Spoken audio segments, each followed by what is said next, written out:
کہ عروج آدم خاکی سے انجم سہمے جاتے ہیں کہ یہ ٹوٹا ہوا تارا کہیں بہی کامل نہ بن جائے۔ تو یہ توبہ جو ہے فزیکل اعمال میں مفید نہیں ہے، چاہے آپ پر یہ احساس میں کیا کر بیٹھا، کیا میں نے کیا، کیوں میں نے کھا لیا، یہ سب کیا، تو توبہ اثر کر۔ جو اخلاقی اعمال ہیں ان کا قانون یہ نہیں ہے۔ اخلاقی اعمال کے نتائج ختم ہو جاتے ہیں توبہ کے ساتھ۔ یہ ایک بہت بڑا قانون، بہت بڑا قانون۔ ایسا نہیں ہے کہ کسی گناہ سے انسان کی فطرت میں کوئی ایسی مستقل کجی واقع ہو جائے کہ جس کی اصلاح کی کوئی صورت ہی نہ ہو، یہ نہیں ہے۔ بڑے سے بڑے، بڑے سے بڑے توبہ کرو، خلوص دل سے کرو، جو اس کے اصول ہیں، جو اس کے قواعد ہیں، جو اس کے ضوابط ہیں، جو اس کی شرائط ہیں، ان کو پورا کرو۔ تو بڑے سے بڑے اعمال، برے سے برے اعمال، میں حدیثیں آج آپ کو سناؤں گا، حیران، کیونکہ عام طور پر یہی ہوتا ہے کہ مواعظ میں چونکہ لوگوں کو اصلاح کی ترغیب دلانی ہوتی ہے، تو وہ جو انذار کا پہلو ہے اسے زیادہ نمایاں کیا جائے۔ اللہ کی طرف سے شدید ذو انتقام، اللہ انتقام دینے والا، اللہ سزا دینے والا ہے۔ لیکن یہ دوسرا پہلو جو ہے وہ بھی اپنی جگہ پر بہت اہمیت کا ہے کہ طبیعی اعمال کے نتائج اور عواقب اور اخلاقی اعمال کے نتائج و عواقب یہ ایک جیسے نہیں۔ اب اس معاملے میں تاریخ مذاہب عالم میں جو بہت بڑی غلطی ہوئی، بہت بڑی غلطی ہوئی، بہت بڑی غلطی، تورات میں حضرت آدم اور حوا علیہ السلام سے جو غلطی اور خطا ہو گئی تھی، آپ اندازہ کیجئے کیا مقام اللہ نے عطا کیا تھا، سارے فرشتوں کو ان کے سامنے سجدہ کروا دیا تھا، اور ایک ہی حکم تو دیا تھا نا کہ اس درخت کے قریب نہ جانا، اور تو ابھی کوئی شریعت نہیں تھی، کوئی لمبے چوڑے احکام نہیں تھے، کھاؤ جہاں سے چاہو، اس ایک درخت کے پیچھے پاس نہ جانا، وَلَا تَقْرَبَا هَٰذِهِ الشَّجَرَةَ فَتَكُونَا مِنَ الظَّالِمِينَ۔ اور وہی کام کر بیٹھے حضرت آدم اور حضرت حوا علیہ السلام۔ کتنا بڑا گناہ، کتنا بڑا، کتنا بڑا۔ لیکن قرآن نے وضاحت کر دی کہ آدم نے توبہ کی، اللہ نے معاف کر دیا۔ اللہ تعالیٰ سے کلمات سیکھے، ندامت دل میں پیدا ہو گئی حضرت آدم، لیکن الفاظ نہیں تھے، کن الفاظ میں اللہ سے معافی مانگوں، مجھ سے خطا ہو گئی، بہت بڑی غلطی ہو، وہ الفاظ بھی اللہ نے سکھائے، فتلقى آدم من ربہ کلمات، یہ ہے جس میں کہ وہ علامہ اقبال کا ایک شعر ہے ان کے نوجوانی کے دور کا، جس پر میں بھول رہا ہوں کہ داغ دہلوی تھے یا کوئی اور تھے کہ جنہوں نے علامہ سے کہا تھا میاں اس عمر میں اور یہ شعر، اس بڑی محفل میں بات آئی تھی کہ موتی سمجھ کے شان کریمی نے چن لیے قطرے جو تھے میرے عرق انفعال کے۔ انفعال کہتے ہیں عربی میں پشیمانی، شرمندگی، اور عام طور پر جب کسی انسان پر پشیمانی اور شرمندگی طاری ہوتی ہے تو پیشانی جو ہے اس پر کچھ پسینہ سا آتا ہے۔ تو قطرے جو تھے میرے عرق انفعال کے، موتی سمجھ کے شان کریمی نے چن لیے، اللہ کے نگاہ میں ان کی اتنی قیمت، ان کی اتنی وقت میرے بندے نے پشیمانی اختیار کی ہے، اپنے اس غلط کام کے اوپر اسے رنج اور افسوس ہو رہا ہے، تو اللہ کے نگاہ میں اس کی یہ عظمت ہے، یہ قدرت۔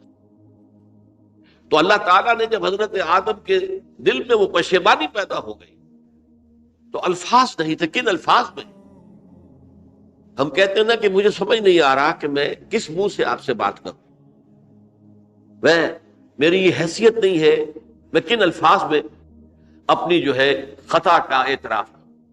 تو اللہ نے وہ کلمات خود سکھا دیے، فَتَلَقَّى آدَمُ مِن رَبِّهِ كَلِمَاتٍ فَتَابَ عَلَيْهِ إِنَّهُ هُوَ التَّوَّابُ الرَّحِيمُ۔ یہ چیز کہیں تورات جب دوبارہ مرتب ہوئی ہے تو وہ نکل گئی، اس میں رہ گئی، باقی اس میں شامل نہیں۔ یہ تاریخی اعتبار سے جان لیجئے، تورات جو ہے وہ آج سے 2500 بلکہ 2600 برس قبل سے دنیا سے غائب ہے۔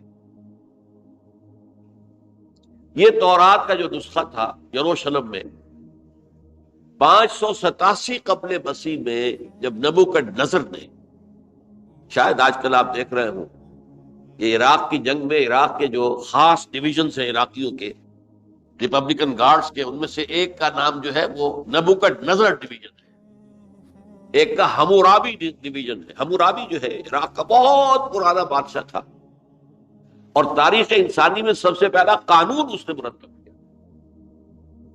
حمورابی یہ بہت پرانی تہذیب ہے، دنیا کی غالباً سب سے زیادہ اینشنٹ تہذیب جو ہے وہ عراق کی ہے۔ حضرت ابراہیم یہیں پیدا ہوئے، شہر ار میں۔ تو نبوکڈنضر نے جب تباہ کیا تھا یروشلم کو، 6 لاکھ آدمیوں کو قتل کیا اور 6 لاکھ کو قیدی بنا کر لے گیا بیبیلونیا۔ بابل کا لفظ بھی آج کل آ رہا ہے، کسی زمانے میں وہ عظیم شہر تھا دنیا کا، وہ معمولی سا شہر رہ گیا ہے، نئے شہر بڑھ گئے۔ تو اس وقت سے اس نے جب یروشلم میں جو ہیکل سلیمانی حضرت سلیمان کی بنائی ہوئی مسجد تھی اس کو جب گرایا ہے، اس کے بعد سے وہیں پر وہ نسخہ رکھا ہوا تھا تھوڑا، پھر دنیا میں وہ نسخہ اب نہیں ہے۔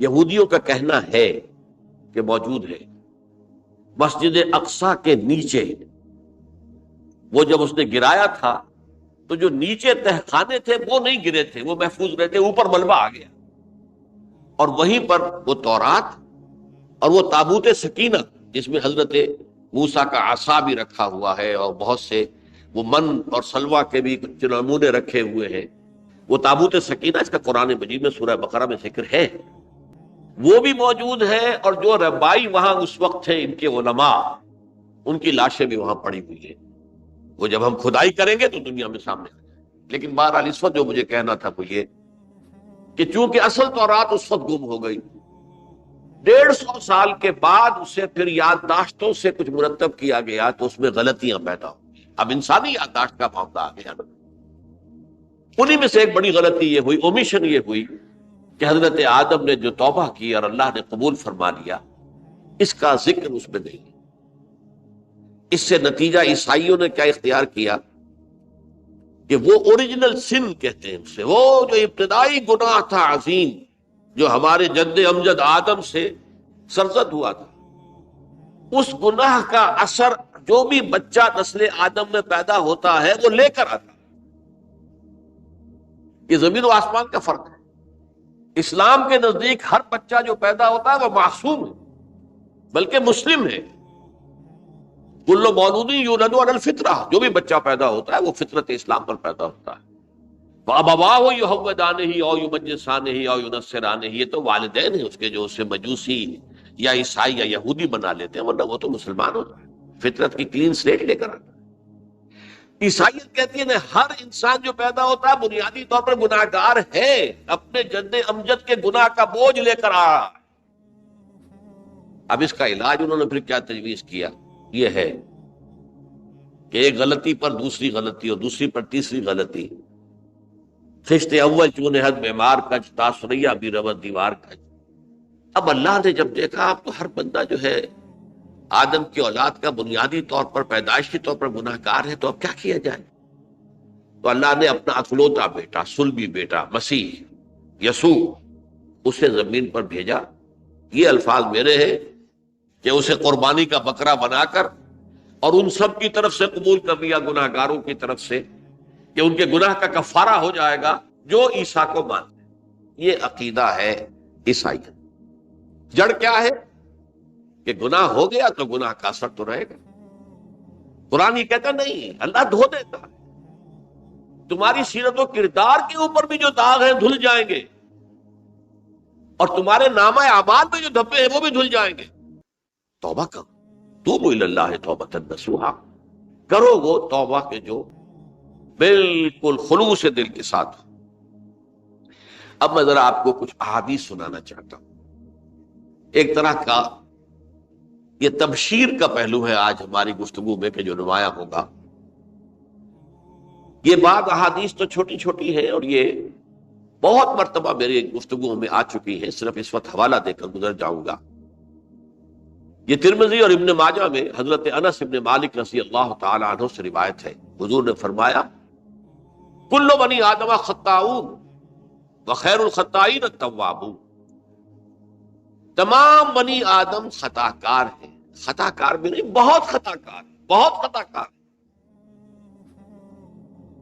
لیکن ان خطا کاروں میں بہتر لوگ وہ ہیں کہ جو خوب توبہ کرتے ہیں. غلطی ہو گئی توبہ کر.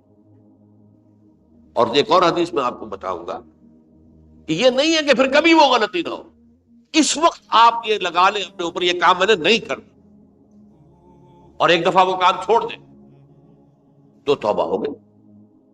پھر اگر کچھ عرصے کے بعد پھر کہیں آپ جذبات کی رو میں بہ گئے، پھر کہیں کوئی برے اثرات جو ہے وہ پڑے، پھر غلطی، کوئی بات نہیں، پھر ہو گیا، پھر توبہ کر. تواب اسی لیے کہا بار بار بار بار بار بار توبہ کر. تو کل بنی آدم خطاؤن و خیر الخطائین التواب. دوسری حدیث یہ بھی ابن ماجہ اور بہقی میں ہے، حضرت عبداللہ ابن مسعود رضی اللہ تعالی عنہ، التائب من الذنب کمن لا ذنب لہ. گناہ سے توبہ کرنے والا ایسے ہے جیسے اس نے کبھی گناہ کیا ہی نہیں. دھل جاتی ہے، تختی دھل گئی، بچے نے تختی لکھی تھی اس کو دھو دیا، ختم ہو گئی. ایک حدیث تو پڑھ کر میں بھی چونکا. یہ اصل میں اسلوب ہے بیان کا، بتانے کے لیے کہ تمہارے دلوں کے اندر مایوسی کا غلبہ نہ ہو جائے. مایوس اصل میں جو ہے مایوسی یہ ابلیسیت ہے، نوٹ کر لیجیے اس کو. مایوسی ابلیسیت کی کا عکس. مبلس کہتے کسے جو مایوس ہو گیا. ابلیس سب سے بڑھ کر مایوس جو ہے وہ ابلیس ہے. اسے معلوم میرا چھٹکارا تو نہیں ہے، لہذا میں جتنوں کو اپنے ساتھ لے کر جہنم پہ جھونک دوں یہی میری کمائی ہے، میں نے تو بچنا نہیں. تو ابلیس کہتی ہے اس کو جو انتہائی مایوس، مبلس، جو رحمت خدا بندی سے مایوس ہو چکا. اب اس کو دور کرنے کے لیے حدیث سنیے، اور یہ حدیث مسلم شریف کی ہے، صحیحین کے حضرت ابو ہریرہ سے. حضور فرماتے ہیں والذی نفسی بیدہ، قسم ہے اس ذات کی جس کے ہاتھ میں میری جان ہے، لو لم تذنبوا، اگر تم لوگ گناہ نہ کرتے، لذهب اللہ بکم، تو اللہ تعالیٰ تمہیں لے جاتا کہیں اور، ولجاء بقوم یذنبون، اور پھر کسی ایسی مخلوق کو پیدا کرتا جو گناہ کرتے، فیستغفروا اللہ، اور پھر وہ اللہ سے استغفار کرتے اور توبہ کرتے، فیغفر لہم، اور اللہ تعالیٰ انہیں معاف کرتے. تو میں نے عرض کیا کہ یہ بعض چیزیں ہوتی ہیں کہ جن کا واقع سے کوئی تعلق نہیں ہوتا، لیکن ایک زور بیان کے لیے، ایک بات کو ایمفیسائز کرنے کے لیے، جیسے قرآن مجید میں آتا ہے، اے نبی کہہ دو ان کان للرحمن ولد فانا اول العابدین، اگر اللہ کا کوئی بیٹا ہو تو میں سب سے پہلے میں اس کو پوجوں گا. جب میں اللہ کو پوجتا ہوں تو اللہ کا اگر کوئی بیٹا ہوتا تو کیا میں اسے نہ پوچھتا؟ لیکن نہیں ہے. اب یہ نہیں ہے، نفی کے لیے زور دیا کہ اگر اللہ کا کوئی بیٹا ہوتا، لو کان للرحمن ولد فانا اول العابدین. اسی طرح یہ ہے کہ اگر انسان گناہ نہ کرتے اور گناہ کے بعد توبہ کر کے اللہ تعالیٰ کی شان غفاری کا ظہور نہ ہوتا. یہ بھی ایک عجیب فلسفے کی بات ہے، اللہ نے یہ کائنات کیوں پیدا کی؟ قرآن مجید میں اس کو براہ راست ایڈریس نہیں کیا گیا اس مسئلے کو، میرے علم کی حد تک. ہو سکتا ہے کہیں بہت خفی انداز میں ہو اور ابھی تک میری نگاہ سے بھی جو ہے وہ چھپا رہ گیا، ہو سکتا قرآن مجید کے غامض نکات ایسے ہو سکتے. کوئی شخص، میں تو کہتا ہوں کہ اگر کوئی شخص کہتا ہے، میرے بارے میں ایک عالم دین نے کہہ دیا تھا کہ اسے قرآن پر بڑا عبور حاصل ہے، تو میں نے انہیں پیغام پہنچایا، جن صاحب نے مجھے ان کا یہ جملہ سنایا تھا کہ آپ نے قرآن کی توہین کی ہے. قرآن پر عبور کسی انسان کو نہیں. عبور کا مفہوم کیا ہے؟ دریا کے دو کنارے ہیں، آپ اس کنارے سے اس کنارے چلے گئے تو آپ نے عبور کیا دریا. قرآن کے کنارے ہیں ہی نہیں، لا پیدا کنار. لہذا یہ کہہ دینا کسی کے بارے میں کہ قرآن مجید، اب انہوں نے تو ایک طرح سے میری تعریف کی تھی، میرے ایک ساتھی سے جملہ کہا تھا، ان کے وہ عزیز تھے، تو گویا کہ وہ جو میری تنظیم میں تھے ان کو خوش کرنے کے لیے کہہ دیا ہو یا جو بھی ہو، ان کے دلی جذبات ہو سکتا ہے کہ میں نے کہا انہیں یہ پیغام پہنچا دیجئے آپ نے قرآن کی توہین کی، قرآن پر عبور کسے ہو سکتا؟ نہ معلوم کتنے مقامات ہیں کہ جہاں امام راضی بھی کھڑے ہوئے ایسے نظر آتے ہیں دہشت زدہ، اعلم من هذا المقام مقام غامض مہیب عمیق، ہوشیار کے رہ پر دب تیغست قدم رہا، ہوشیار ہو جاؤ یہ بڑا خطرناک مقام ہے، بہت مشکل مقام ہے، اس کے تہ تک پہنچنا کسی کے لیے ممکن نہیں ہے۔ سورہ حدید کی آیت هو الاول والآخر والظاہر والباطن پر یہ الفاظ ہیں جو امام راضی نے لکھے۔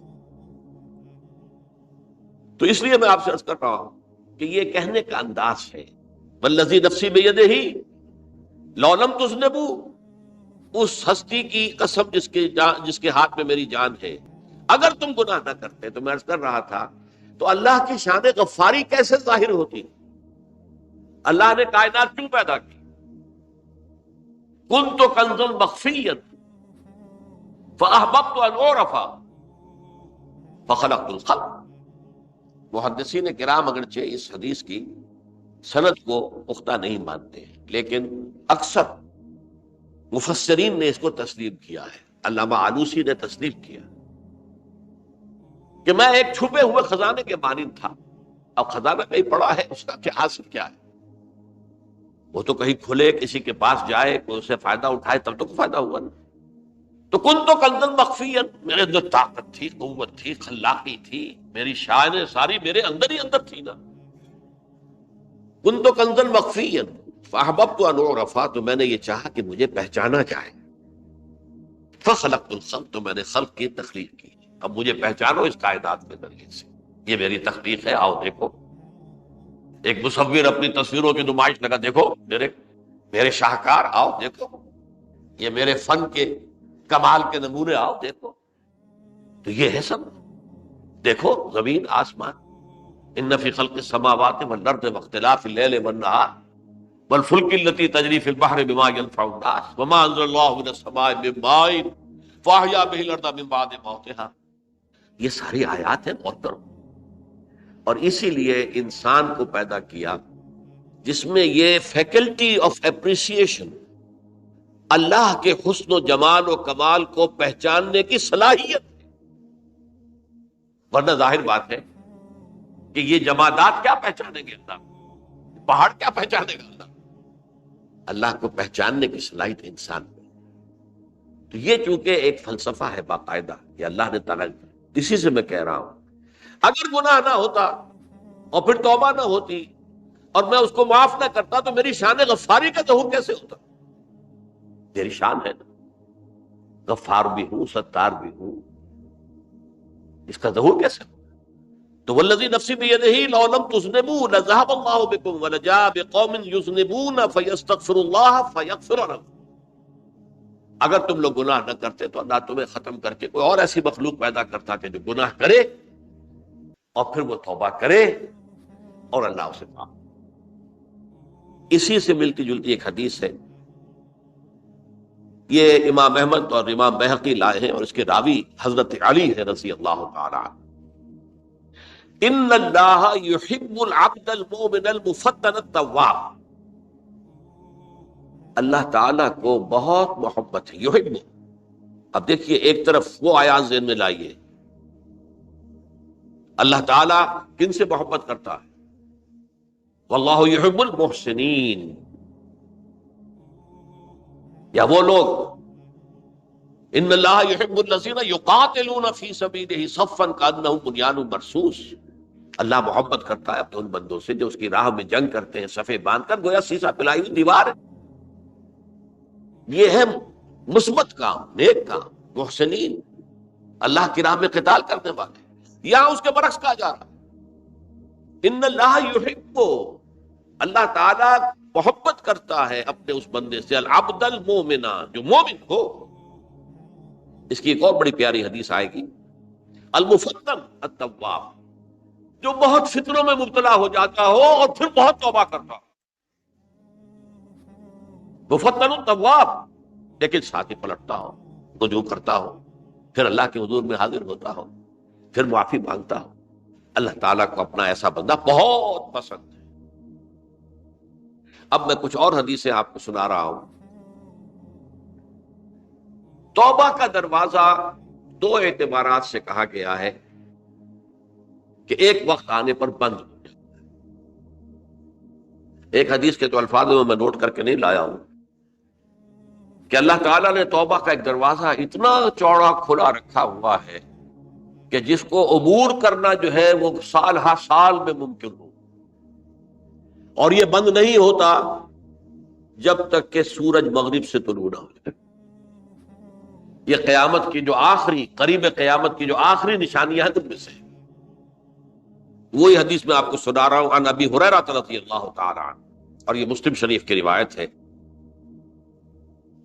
من تاب قبل ان تطلع الشمس من مغربها تاب اللہ علیہ، سورج کے مغرب سے طلوع ہونے سے قبل تک جو لوگ توبہ کریں گے اللہ تعالیٰ ان کی توبہ قبول کر لے گا۔ البتہ جب وہ قیامت کی وہ نشانی ظاہر ہو جائے کہ سورج مغرب سے طلوع ہو رہا ہے، اب دروازہ توبہ کا بند ہے۔ اب اس کے بعد اگر توبہ کوئی کرتا ہے تو اللہ تعالیٰ اس کی توبہ کو قبول نہیں کرے۔ یہ تو اجتماعی سطح پر ہوئی۔ انفرادی سطح پر عن عبداللہ ابن عمر رضی اللہ تعالی عنہما عن النبی صلی اللہ علیہ وسلم قال ان اللہ عز وجل یقبل توبۃ العبد ما لم یغرغر۔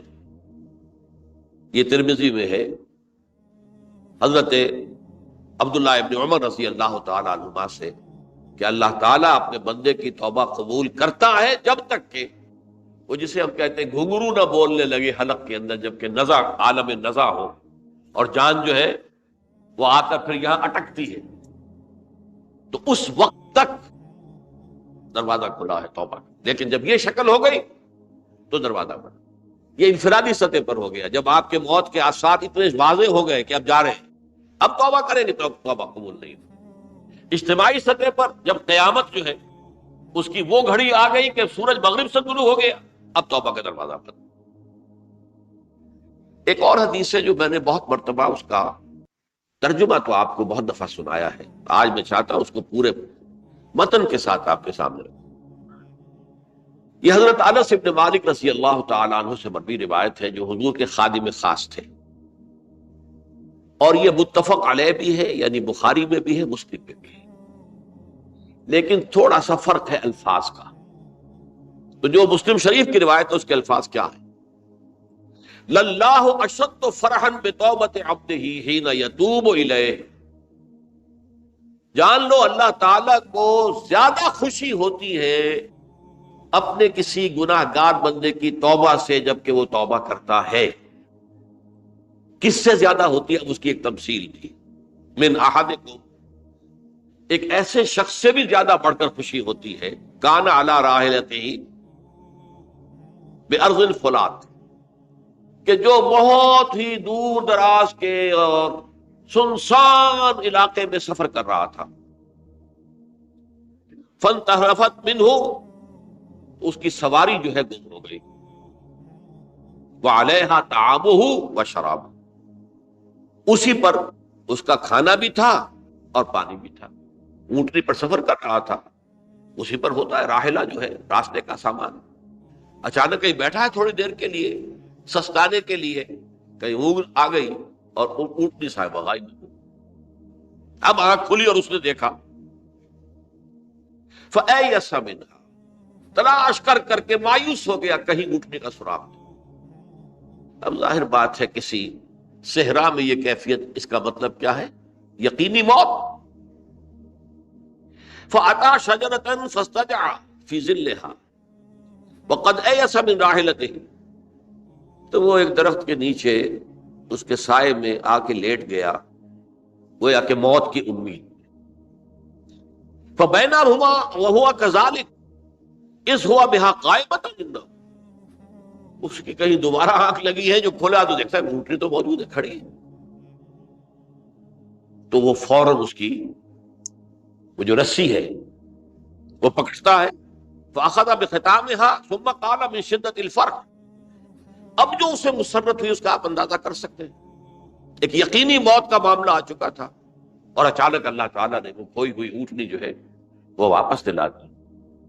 تو وہ کہنا تو یہ چاہتا تھا اللہ تو میرا رب ہے، میں تیرا بندہ ہوں، لیکن جسے ہم کہتے ہیں کہ خوشی کی انتہا فرط مسرت میں ایسی زبان لڑکھڑائی، اس نے کہا اللہم انت عبدی وانا ربک، اے اللہ تو میرا بندہ ہے میں تیرا رب. یہ کہنا تو یہ کیا ہے؟ فرط مسرت جسے آپ نے، خوشی کی انتہا کہ جس میں انسان جو ہے اتنی بڑی خطا کر بیٹھتا ہے. اللہ کو اپنے کسی گناہ گار بندے کی توبہ سے اس سے بھی زیادہ خوشی.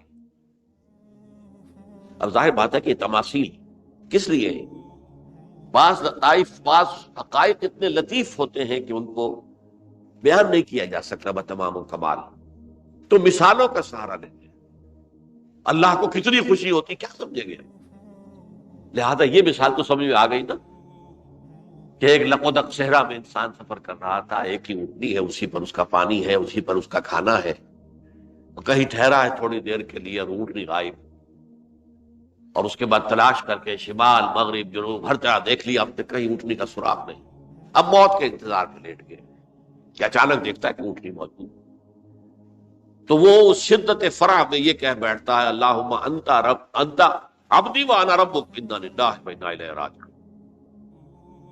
اب دیکھیے ایک حدیث وہ آ رہی ہے، اور اس کو یوں سمجھیے اللہ تعالیٰ نے جو انسان پیدا کیے ہیں ان کے مزاج مختلف. ان میں کچھ لوگ ہوتے ہیں جو قوی ہوتے ہیں ارادے کے، جو فیصلہ کر لیا ڈٹ گئے. کچھ لوگوں میں وہ قوت ارادی اتنی مضبوط نہیں ہوتی، وہ ادھر ادھر سوچتے رہتے ہیں. کچھ لوگ جسمانی طور پر بہت توانا ہوتے ہیں، کچھ لوگ جسمانی طور پر پیدائشی طور پر کمزور ہوتے ہیں. تو اگر کوئی قوت ارادی کمزور رکھنے والا شخص ہے، وہ بھی تو اللہ کی تخلیق ہے، اللہ کا بندہ ہے، خطاؤں کا ظہور ہو جاتا،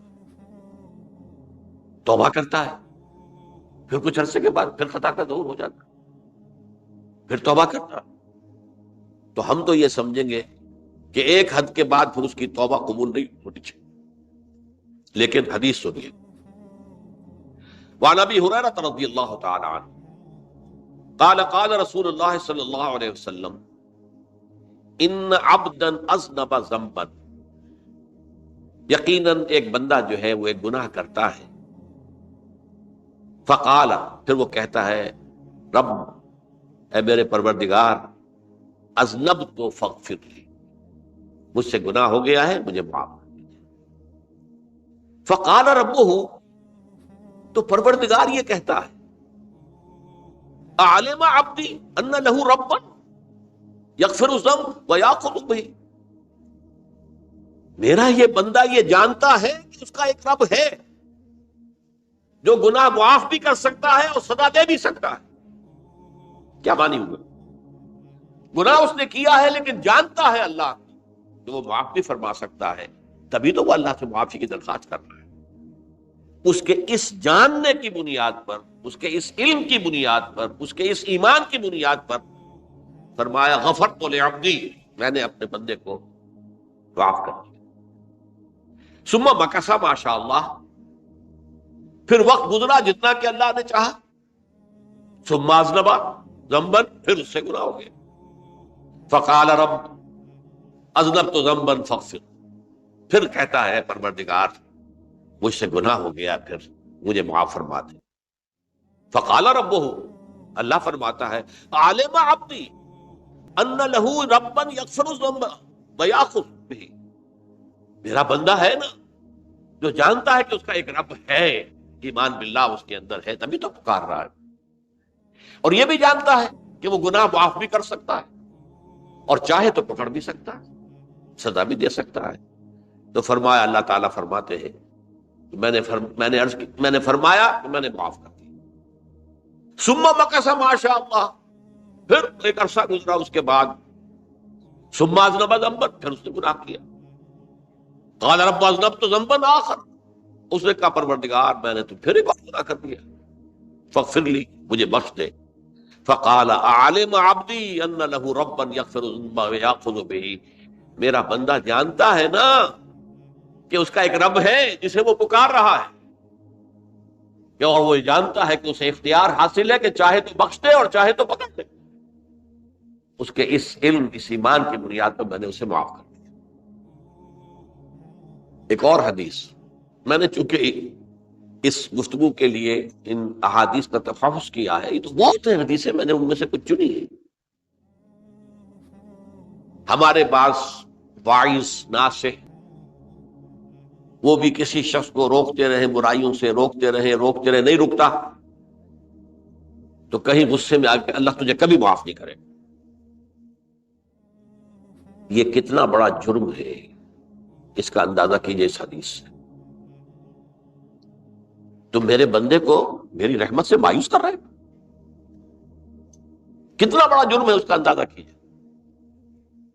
یہ مسلم شریف کی روایت ہے عن جندب، حضرت جندب رضی اللہ تعالی عنہ سے، ان رسول اللہ صلی اللہ علیہ وسلم حدث، کہ اللہ کے رسول صلی اللہ علیہ وسلم نے ایک واقعہ بیان کیا.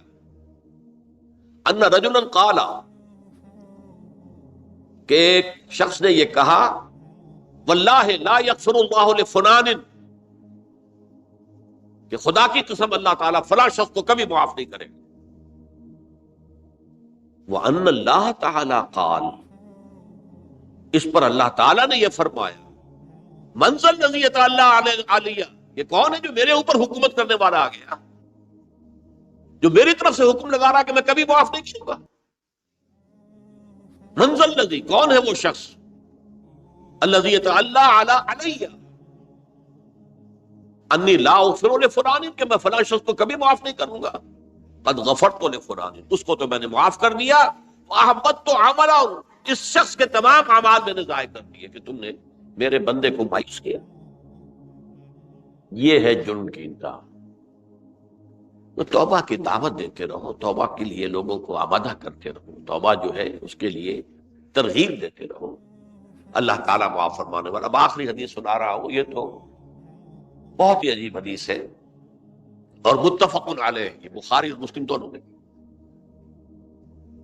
حضرت ابو سعید الخدری رضی اللہ تعالی عنہ جو ہے اس کے راوی،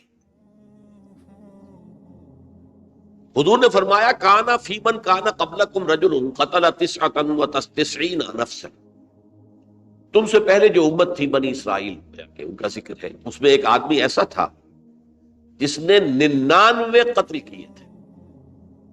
اب آپ اندازہ کیجئے کتنا بڑا گناہ کبیرہ ہے قتل.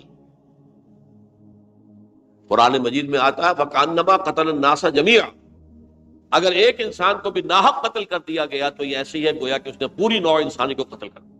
اس نے 99 قتل کیے. فَهَلْ لَهُ مِن تَوْبَةٍ، پھر اس کے بعد یہ ہوا کہ اس کے اندر توبہ کا جذبہ پیدا ہوا.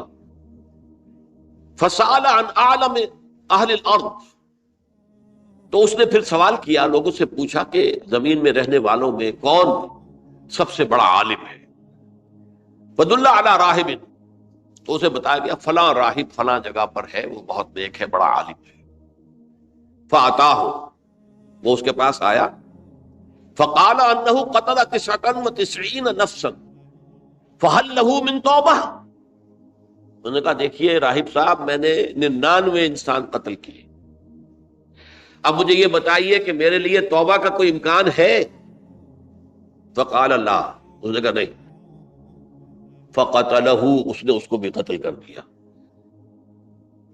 فکمل بہ 100، اپنی سینچری مکمل کر لی، مطلب 99 کے بعد ایک ہی کسر تھی، اس کو بھی قتل کیا، 100 پورے کر لیے. ثم سأل عن عالم اہل الارض، پھر اس نے پوچھا کوئی اور، کوئی بڑے عالم انسان ہو. فدل علی رجل عالم، پھر اس کی رہنمائی کی گئی ایک بڑے عالم شخص کی طرف. فقال انہ قتل 100 نفس، تو اس نے وہاں جا کر کہا کہ میں 100 انسان ہلاک کر چکا ہوں، قتل کر چکا ہوں. فہل لہ من توبہ، میرے لیے توبہ کا کوئی امکان ہے؟ فقال نعم، کیوں نہیں، 100 قتل کیے تب بھی کیا ہے، توبہ کا راستہ دروازہ کھلا ہوا، ما لم یغرغر، جب تک کہ وہ گھنگرو نہیں بج رہا اس وقت تک تمہارے توبہ کا دروازہ کھلا ہوا ہے. فرمایا نعم، ومن یحول بینہ وبین التوبہ، تمہاری توبہ کے درمیان اور تمہارے درمیان کون حائل ہو سکتا ہے، توبہ کا دروازہ کھلا ہے.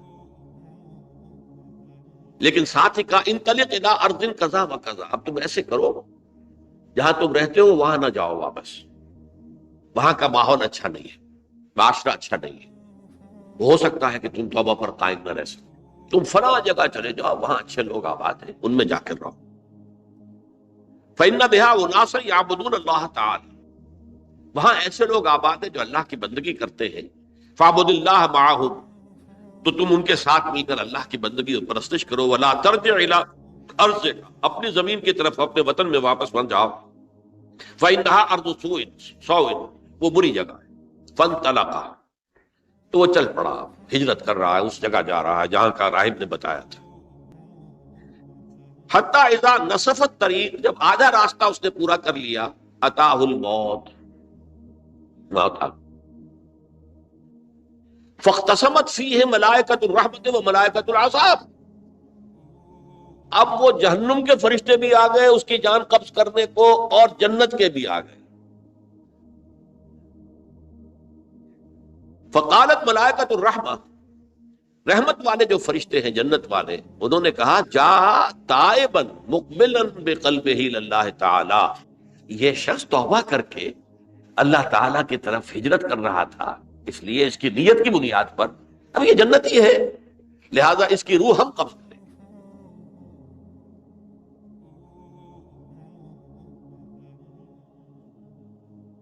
وقالت الملائکۃ العذاب، اور وہ جو عذاب والے فرشتے ہیں وہ کہیں گے انہ لم یعمل خیرا قط، اس نے توبہ کے بعد کوئی نیک عمل تو کیا ہی نہیں، تو کس بنیاد پر اس کو تم جنت میں لے جاؤ، اس کو تو دوزخ میں جانا چاہیے۔ فاتاہ ملک فی صورت آدمی، تو ان کے پاس اللہ نے ایک اور فرشتے کو بھیج دیا آدمی انسانی شکل کے اندر، فجعلوا بینہم، تو ان فرشتوں نے کہا بھائی ہمارا فیصلہ کرا دو، اس کی روح ہم لینا چاہتے ہیں یا ہم لینا چاہتے ہیں، انہیں حکم بنا دیا۔ فقال قیسوا ما بین الارضین فإلی ایتہما کان اقرب، کہ تم فاصلہ ناپ لو جہاں سے وہ چلا ہے اور جہاں جا رہا تھا اور یہاں اس کی موت ہو رہی ہے، تو کون سا فاصلہ زیادہ ہے؟ جب ناپا گیا، بلکہ ایک حدیث میں آتا ہے کہ اس پر اللہ نے زمین کو جو ہے حکم دے دیا، ایک طرف والی زمین تو سکڑ جا، دوسری والی جو ہے تو پھیل جا، تاکہ وہ جو جدھر جو جا رہا تھا وہ زیادہ قریب ہو جائے بنسبت اس کے کہ جہاں سے چلا تھا۔ تو اس فیصلے پر پھر جو فرشتے تھے جو کہ رحمت کے فرشتے تھے، وہ اس بندے کو لے گئے جنت سے۔ یہ ہے توبہ کی عظمت اور اس کی تاثیر۔ اب آئیے اجتماعی توبہ کا طریقہ کار جو میں نے بہرحال بیان کیا ہے، پہلے افراد توبہ کریں اور صحیح توبہ کریں۔ صحیح توبہ کیا ہے؟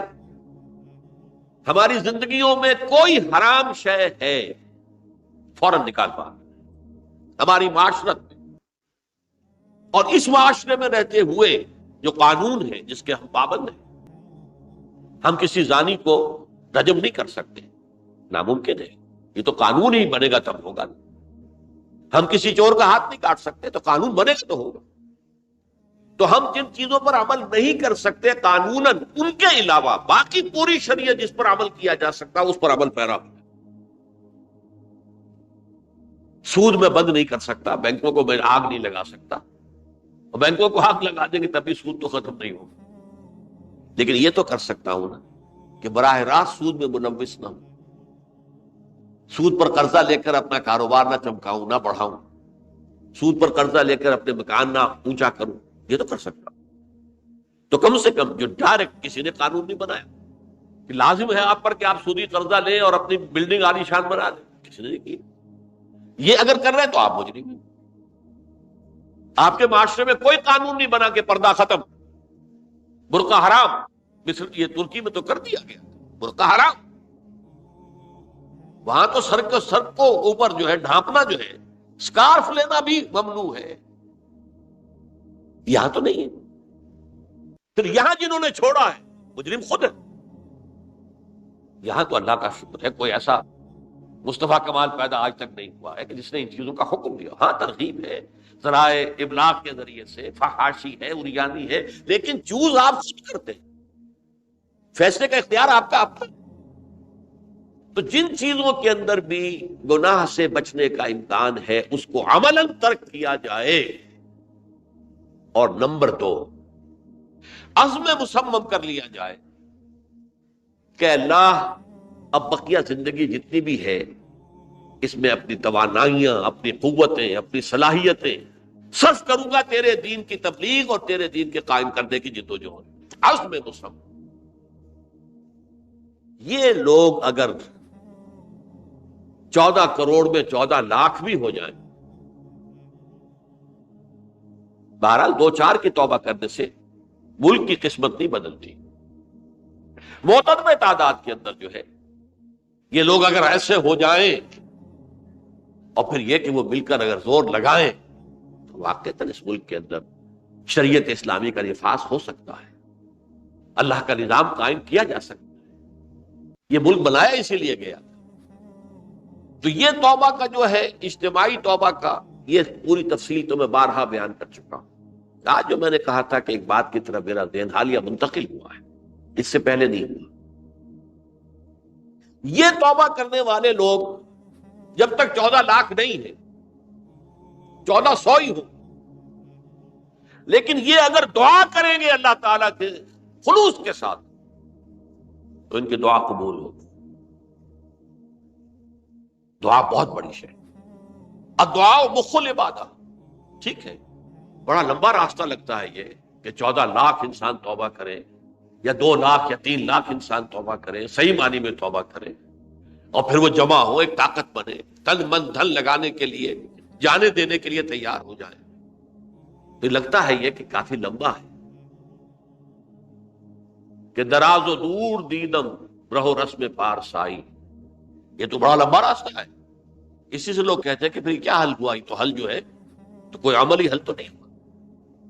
اس میں میرا ذہن منتقل ہوا ہے دعا. اجیب دعوت الداعی اذا دعان امن یجیب المضطر اذا دعاہ. بھلا وہ کون ہے جو کسی مضطر کسے کہتے ہیں؟ ایک شخص نہایت پریشان حال ہو گیا ہو، نہایت پریشان حال، اور میں اللہ کو پکارے، پروردگار تو میری دستگیری فرما. اللہ کسی اور طرف مجھے کوئی توقع نہیں رہی، کوئی نہیں رہا جس سے مجھے کوئی امید. یہ مضطر اضطرار کی حالت میں آ کر جب بالکل بے چین ہو کر اللہ کو پکارتا ہے تو اللہ اس کی دعا قبول کرتا ہے. اور دعا کی حد یہاں تک بھی آتے ہیں الفاظ کہ لا یرد البلاء قضاء الا بالدعاء. تقدیر الہی کو بھی اسی لیے 2 حصوں میں تقسیم کیا گیا. تقدیر مبرم، ایک تو اللہ کا وہ فیصلہ ہے جو ٹل نہیں سکتا کسی صورت میں. ایک تقدیر معلق ہوتی ہے تو صحیح اللہ کا فیصلہ، لیکن اس میں تبدیلی ہو سکتی ہے. یہ جو تقدیر معلق ہوتی ہے اس میں دعا انتہائی مؤثر شے ہے. لا يرد البلاء الا لا يرد القضاء الا بالدعاء. قضا جو ہے وہ نہیں بدل سکتی سوائے دعا. اس دعا کی تو کم سے کم ہم منادی کریں، لیکن پہلے شرط وہی ہے، ورنہ وہ دعا نہیں ہے، ورنہ وہ توبہ نہیں ہے. توبہ صحیح ہو، حرام سے اپنے وجود کو، اپنے گھر کو پاک کریں، اس کے بغیر کچھ نہیں. اس کے بغیر تو جیسے کہ کہا گیا سورہ مائدہ میں قل یا اہل الکتاب لستم علی شیء حتی تقیموا التوراۃ والانجیل. اے نبی ان سے کہہ دیجئے اے اہل کتاب تمہاری کوئی حیثیت اللہ کی نگاہوں میں نہیں ہے، تمہاری کوئی دعا اللہ کے ہاں قابل پذیرائی نہیں ہے جب تک کہ تم تورات اور انجیل کو قائم نہیں. لہذا دعائیں تو نہ بنو. 30 لاکھ آدمی جو ہے حج کے موقع پر کیسی کیسی دعائیں مانگتے ہیں. کہاں جا رہی ہیں دعائیں؟ کہاں ہیں ان کی قبولیت کے آثار؟ توبہ صحیح ہو. اور توبہ کے بارے میں آج میں نے امکانی حد تک آپ کے سامنے آج ترغیب و تشویق کا پہلو رکھا ہے. مایوسی اس کو کہا بھی جاتا ہے، مایوسی کفر ہے. اور میں نے آپ سے کہا آج کہ لا تقنطوا من رحمت اللہ ان اللہ یغفر الذنوب جميعا. 99 قتل کیے ہوں، 100 قتل کیے ہوں، تب بھی توبہ کرو گے تو اللہ توبہ قبول فرمائے. اور کس شان کے ساتھ قبول فرمائے گا اس حدیث کے اندر آیا، متفق علیہ حدیث، صحیح بخاری اور صحیح مسلم کے اندر ہے.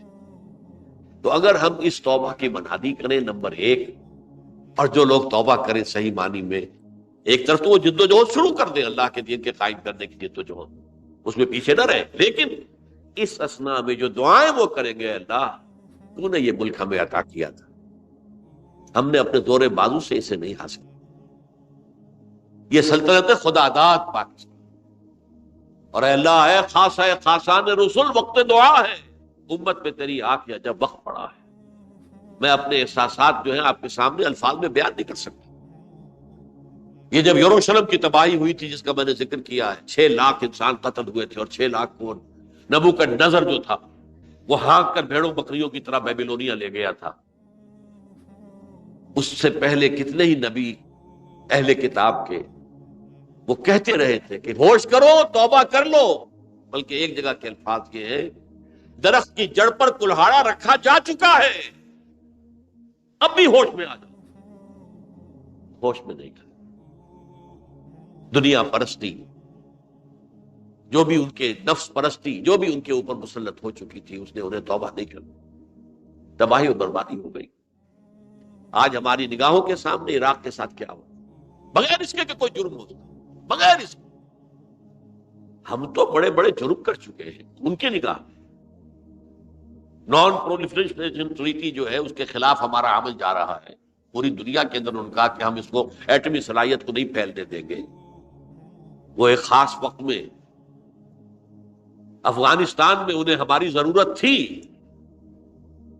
اپنے اصل دشمن یو ایس ایس آر اپنے مقابل کی طاقت کو ختم کرنے کے لیے، اس وقت انہوں نے اپنا منہ جو ہے پھیر لیا تھا، نہیں دیکھا تھا، اور ہمارے ہاں اللہ کی یہ رحمت آ گئی کہ ایٹمک صلاحیت بھی حاصل ہوئی، اور پوری دنیا میں شاہ عبداللہ نے کہا تھا، پرنس عبداللہ نے، کہ یہ آپ کا نہیں ہے، یہ جو نواز شریف صاحب سے جب اس کا ہم نے دھماکہ کیا، یہ بم آپ کا نہیں ہے، یہ پوری امت مسلمہ کا بم ہے۔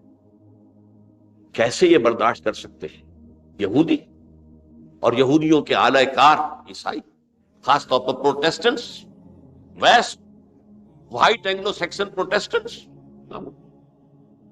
تو سمجھ لیجئے کہ پاکستان کی جڑوں پر بھی تیشہ رکھا جا چکا۔ یہ میرے احساسات کی اس سے کم میں تعبیر ہو نہیں سکتی، لیکن اب بھی امکان ہے، اب بھی امکان، اب بھی امکان۔ توبہ کرو، توبہ کراؤ، مل جل کر طاقت بنو، کوشش کرو کہ یہاں اسلام کا نظام آ جائے، اور اس اسنا میں بھی دعا کرو اللہ تعالیٰ سے کہ اللہ ہمیں مہلت عطا فرما دے، ہمیں کچھ اور مہلت عطا فرما دے، اے اللہ ہمیں کچھ اور مہلت عطا فرما دے۔